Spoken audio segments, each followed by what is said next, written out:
Greetings, I'm Cheryl, bringing you the Bias Magazine segment of Caribbean Gateway. And in the studio here today, we have a great guest, Vasco Stephenson. Delighted to be here. Welcome, thank you, and thank you for giving up your time. We're going to talk today about the Caribbean contribution to the Panama Canal. Mm-hmm. So, first of all, actually, let's just hear a little bit about Vasco. Who's Vasco? Well, who's Vasco? I'm someone who can be quite passionate about health. I am quite passionate about health, but I'm also passionate about Black history. And there are many aspects of Black history that are hidden away from the public, especially the Caribbean public. And I believe that this has got to be brought to the fore, so that not only people of my age, but younger people as well, are aware of the contribution that their ancestors made to history, the world history, and other things like that. Okay, so give us a timeline about the Panama Canal. Where is it, first of all? Because not everybody's going to know where is the Panama Canal. Yes, I found this quite surprising, really, because when I started to talk to people about the Panama Canal, they were completely lost. Mm. Well, you don't have to be a geographer to know that it connects the Atlantic Ocean to the Pacific, and it runs through the country of Panama, right, which is a narrow little strip in Central America. And the canal itself is roughly about 50 miles long, okay, as long as from London to Brighton. And it's strategically important because in days gone by, you couldn't get from the east to the west of America unless you went around South America, a distance of some 21,000 kilometers. Right.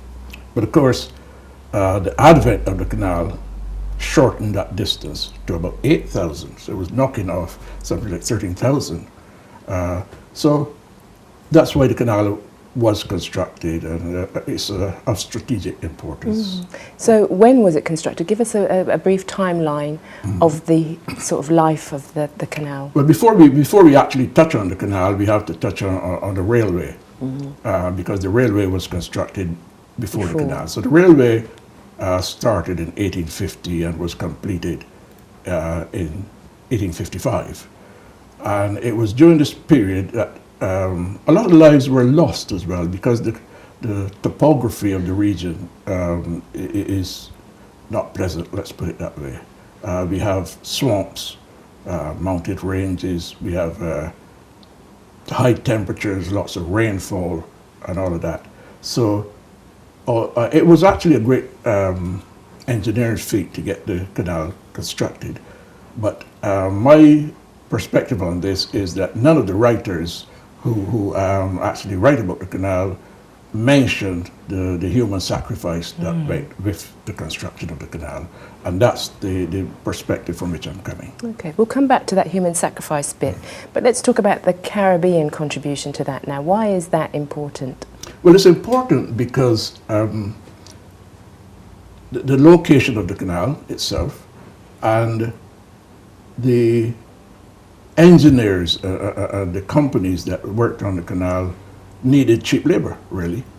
They couldn't recruit enough Europeans to go there and work, although initially some Italians and Spaniards went there, a few Irishmen as well. But the conditions were such that they couldn't take the pace, and then they turned to the West Indians, who were accustomed to the heat, and of course it was a source of cheap labor, because remember, we're talking here about a period that is just post-slavery, let's put it that way. Yes. So lots of promises were made to these West Indians: come over to Panama, good living conditions, good wages, and what have you. But the reality, of course, was totally different. Right.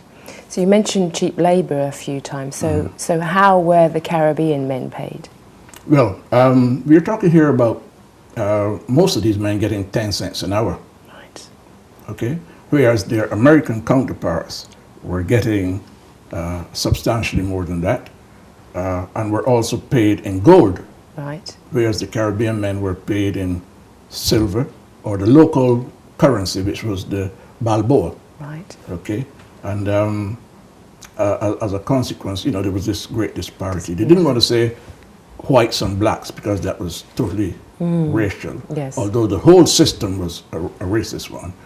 So they paid the whites in gold, which they could take back to America, and they paid the blacks in the local currency, the Balboa. Okay. So you had the gold and silver being substituted for white and black. Right, and is this where the name Silvermen That's where the from? Silvermen, yes, Yes. the title comes from, because they Okay. were paid in silver. In silver. Or in the local currency, yes. Yeah, so as well as there being a discrepancy with what they were getting paid, how about how they were treated and where they lived? Oh, well, this is really part of the crux of the story, because when the first lot of recruits who went over on the railway, Jamaicans, Chinese, some Indians, etc. Well, the Chinese had a pretty rough time. Out of 800, apparently 600 committed suicide.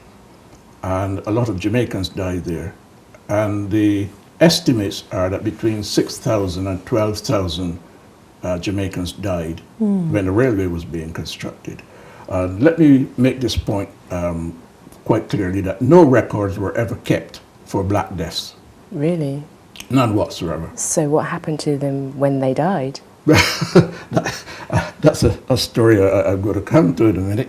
But then, when the railway was constructed, and I remember too that this was at a time when there was no railway across America from east to west. And,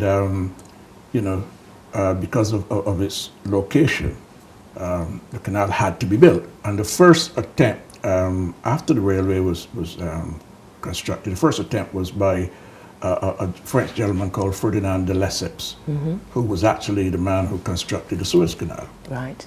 So he set up this private company and, got shareholders and all that. And he thought, well, this is a dawdle, I could do this quite easily. But he didn't take the conditions into consideration.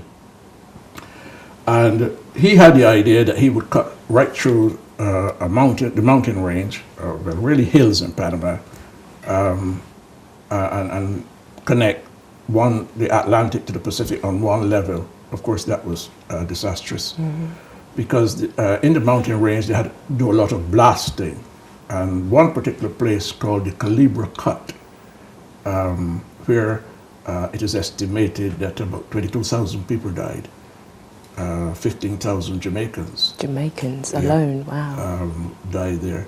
And they then realized that, hold on, this is a complete disaster. This is the engineers and the people who were building the canal, the Lesseps and his team. And as a result, his company went into bankruptcy.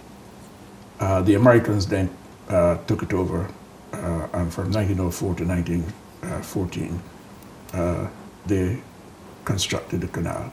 But they had a different idea, a different approach. Yeah. And it was at that time too that the Americans understood the connection between the different diseases. Remember, this is a place where you had malaria, dengue fever, cholera, every conceivable disease you could as think well about. As and I was making a point recently that sometimes the workers would see what appeared to be a cloud in the air, in the sky, and they would think it's a rain cloud, but it was actually a swarm of mosquitoes. That many mosquitoes. Yes. And the swamps, alligators, snakes, scorpions, you name it, it was there. It was all there. And these Caribbean people who went out there on the promise of good living conditions and good wages actually found themselves not only earning 10 cents an hour, but having to camp in the jungle sometimes, and some had to sleep in abandoned railway carriages, whereas the white counterparts had proper accommodation built for them. So you can see the racial disparity there. Again. And you're saying that these workers also worked without contract. Some had contracts. So was there a difference between the different islands that they went to, whether they got contracts or didn't get contracts? Yeah, well, what happened is that because of the Jamaican deaths when the French started their project, when the Americans came on board and then wanted to build get their project going. The Jamaican government said, oh no, we're not having any part of this at all because of the stories we've heard, the deaths we know about. So they levied a tax of £1 on any Jamaican who wanted to go under the American stewardship with the canal. But of course, these are impoverished islands. We're talking here about a period in history that's just after the abolition of slavery, or the law that was passed. Okay. And as a consequence, very few Jamaicans went because they couldn't afford So that they went to the other islands. So the few Jamaicans who went were mainly middle-class artisans, people like that. Okay, okay. So when the Americans realized that they were not going to be able to recruit Jamaicans, they then turned to the island of Barbados. All right. You know, the overcrowded little island that I come from. Yeah. Okay, so to round up now, I want you to just briefly mention the Jim Crow importance here. Yes. And then we'll give the listeners where they can contact you. All right. Well, Jim Crow laws is the laws that were enforced in the southern part of America. You know, we have this Confederate versus Yankee thing, where the South with the slaves and what have you. Okay. Well, the Jim Crow laws were based specifically on segregation. Whites should not associate with blacks. For instance, a black man always had to address a white man as Mr. A white man could call a black man whatever he felt like, yes. And if no white woman was allowed to be seen in a black ward in a hospital, if you were walking along and a white man walked across you, you always had to give way to him. You know, total segregation of the races, with this white superior attitude taking precedence over everything else. Separate toilets and everything like that. Wow. That, in its essence, is what Jim Crow is all about. This is a very interesting story, and I know there's a lot more. So you're doing a presentation at City Hall, at I City believe? Hall on the 28th of this month, October. 28th of October at 6:30. 6:30. From 6:30 to 8:30. And the event is available on Eventbrite. Yes, it it right? is. Yes, and it's totally free. It's absolutely City free. Hall, Yes, totally free. So if you want to hear the rest of the history, 28th of this month, 6:30. Okay. Do come along, but you have to register. yes. And just quickly, Vasco, how can people contact you? Can they contact you? How can they do that? Well, the way to register for this particular one is through the Winrest Foundation. So if you go on to Winrest Foundation, or if you go onto my Facebook wall, you'll see it all there. Or you can ring a gentleman called Arthur Thorrington. Okay. It's all there. Yes. Totally free. And do come along, because there's a lot more to this, and you really don't want to miss it. We're only scratching the surface. Exactly, and this is so interesting that I don't want to stop, but we have to, due to time. We're talking about black history. We're about 40,000 very black important. men died, and nobody wants to talk about it. But you're talking. But I'm going to talk about it. So yes. this is my guest, Vasco Stevenson. Thank you so much for bringing this. So do attend his event. And I'm going to, this is me, Cheryl, winding down Bias Magazine, and I'm going to hand back over the studio to Lovena Brown. Thank you. Thank you.